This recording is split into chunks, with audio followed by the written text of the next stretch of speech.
नक्सलियों के पूर्वी रीजनल ब्यूरो के लीडर्स का कहना है कि लगातार हो रहे आत्मसमर्पण से उनकी पार्टी कमजोर हो रही है। सीआरबी यानी सेंट्रल रीजनल ब्यूरो के इलाके में ज्यादातर नक्सलियों ने हिंसा का रास्ता छोड़ दिया है। तेलंगाना स्टेट कमेटी ने युद्ध विराम की घोषणा कर दी है।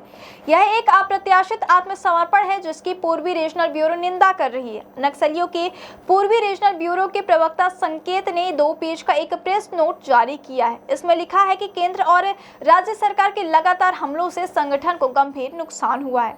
सीआरबी क्षेत्र जिसमें छत्तीसगढ़, महाराष्ट्र, तेलंगाना, ओडिशा और आंध्र प्रदेश जैसे राज्य शामिल है, वहां भारी संख्या में नक्सल संगठन के बड़े कैडर्स ने आत्मसमर्पण कर दिया है। यह हमारे लिए सबसे बड़ा नुकसान है। नक्सलियों के प्रेस नोट में कहा गया कि लगातार हो रहे हमले से सीआरबी को भारी नुकसान हुआ है। कई साथी मारे गए जिससे नक्सल संगठन के कार्यकर्ताओं ने शांति वार्ता का आह्वान किया। वे अपने जीवन के भय से आत्मसमर्पण कर रहे हैं क्योंकि उनके शांति वार्ता का कोई भी परिणाम नहीं निकला। क्रांति में उतार चढ़ाव होता है और क्रांतिकारी आंदोलन में उतार चढ़ाव स्वाभाविक भी है।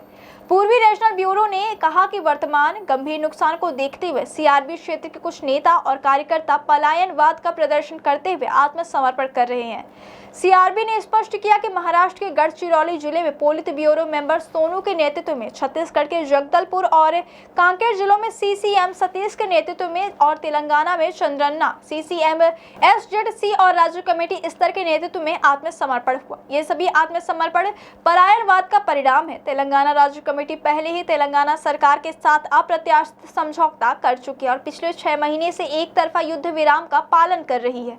तेलंगाना राज्य कमेटी के प्रवक्ता जगन ने बयान जारी करते हुए कहा कि अब आने वाले 6 महीनों तक एक तरफा युद्ध विराम का पालन किया जाएगा। पूर्वी रीजनल ब्यूरो ने कहा कि तेलंगाना राज्य कमेटी ने बिना किसी सूचना के अनौपचारिक और अघोषित रूप से तेलंगाना सरकार के सामने सरेंडर कर दिया। उन्होंने हमें वहां के घटनाक्रमों की जानकारी नहीं दी और हमारी राय भी नहीं ली, जिसकी हम निंदा करते हैं। केंद्रीय गृह मंत्री अमित शाह ने अगस्त 2024 और दिसंबर 2024 के छत्तीसगढ़ और रायपुर जगदलपुर में अलग-अलग कार्यक्रमों में भाग लिया। इस दौरान उन्होंने नक्सलियों को चेताते हुए कहा कि हथियार डाल ले, अन्यथा हमारे जवान निपटेंगे। साथ ही उन्होंने एक डेडलाइन भी जारी की कि 31 मार्च 2026 तक पूरे देश से नक्सलवाद का खात्मा कर दिया जाएगा। शाह की डेडलाइन जारी करने के बाद से बस्तर से नक्सलियों के खिलाफ ऑपरेशन तेज हो गए।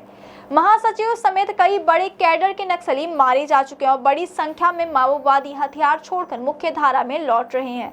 बस्तर आईजी सुंदरराज ने बताया कि पिछले 20 महीनों में अब तक 1876 नक्सलियों ने आत्मसमर्पण किया है।